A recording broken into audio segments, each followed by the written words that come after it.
Hello artisans. Today I'm going to show you how to weave your weft into your warp. So the warp is are the threads that we've wound around our loom, which is the cardboard itself. So you're going to need your loom and your fork and a needle and some yarn. Now once again, as I mentioned, when you get this skein of yarn, look carefully for the end piece and pull it out carefully so that it doesn't turn into a big knot. Okay, so I'm just going to start by threading my needle. I don't have a real long piece here. You don't need one piece for your whole weaving. Okay. You can add a new piece anytime. So what you want to do is, so I threaded it and I left about a foot extra at the end, like this. Just hanging, so you don't need to tie a knot in anything. And I'm going to start at one end, go over, under, over, and alternate like that. And, I think if I just pick up each thread as I go through, it might be a little faster. You might find an even faster way to do it. Okay, and when I pull it, I'm going to leave just a little bit hanging out the end here. Okay.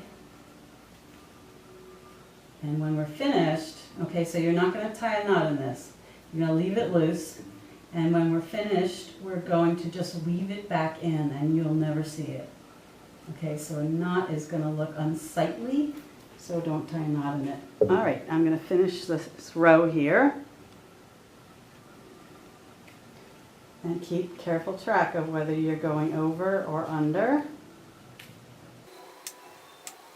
All right, when I get to the end, pull it through. And pull it both sides. Bring it up here. Now I need my fork. Cover it this way too. All right. Now I'm going to come back around to the other side, but this time I'm going to do the opposite. So if my last one was under, when I come back, I'm going to come back over that one instead of under it. And same with the next one. If it was over, I'm going to go under. And I'm going to do the opposite for each one.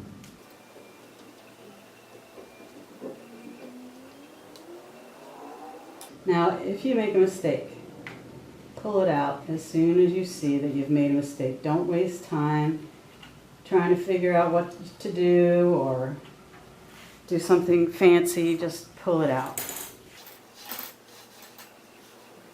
Now when you pull it through, leave it loose here, a little bit loose.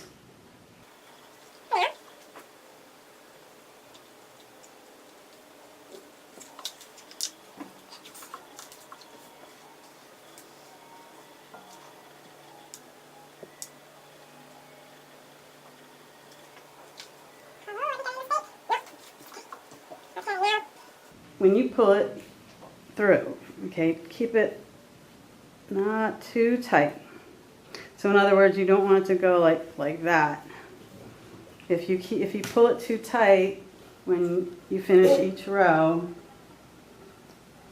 in the end, your weaving is going to be kind of shaped like this. So keep it kind of loose.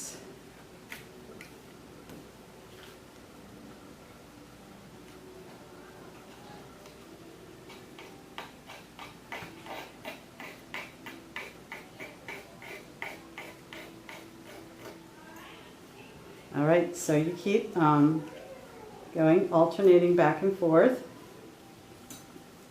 So for this end piece, I went over, and I will come back under for the next pass.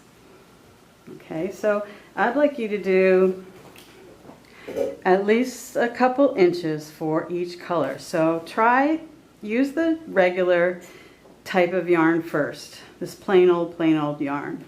And then try a couple of maybe a yarn with a little more variety. And then even more variety. And last but not least, maybe some unique ones.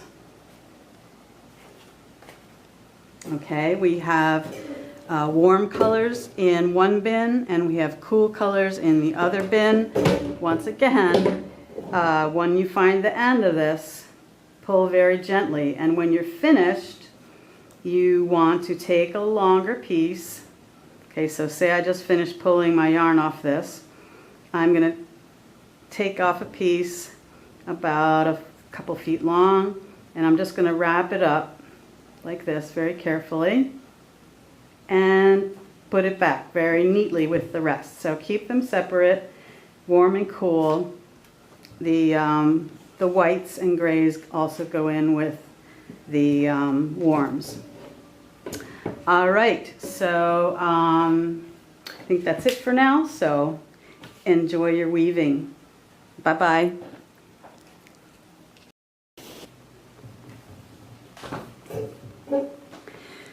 So I have woven about 3/4 of an inch here with the piece of yarn that I began with. It was probably, I would say, maybe 4 feet long, and this is how much I was able to weave with that amount of yarn.